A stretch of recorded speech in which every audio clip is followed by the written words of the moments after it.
இந்த நாள் இனிய நாளாயமைய எங்கள் வாழ்த்துக்கள். 18/5/2026 வைகாசி 4 மே திங்கட்கிழமை. இன்று துவிதிகை ரோகிணி நட்சத்திரம். இன்று சுப முகூர்த்த நாள். இன்றைய நல்ல நேரம் காலை 9:30 முதல் 10:30 வரை, மாலை 4:30 முதல் 5:30 வரை. கௌரி நல்ல நேரம் காலை 1:30 முதல் 2:30 வரை, மாலை 7:30 முதல் 8:30 வரை. ராவு காலம் காலை 7:30 முதல் 9 மணி வரை. யமகண்டம் காலை 10:30 முதல் 12 மணி வரை. சூலம் கிழக்கு.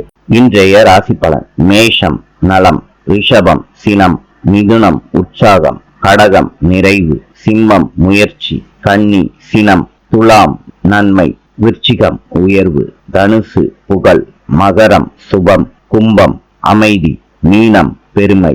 இந்த நாள் இனிய நாளாயமைய எங்கள் வாழ்த்துக்கள். நாளை சந்திப்போம்.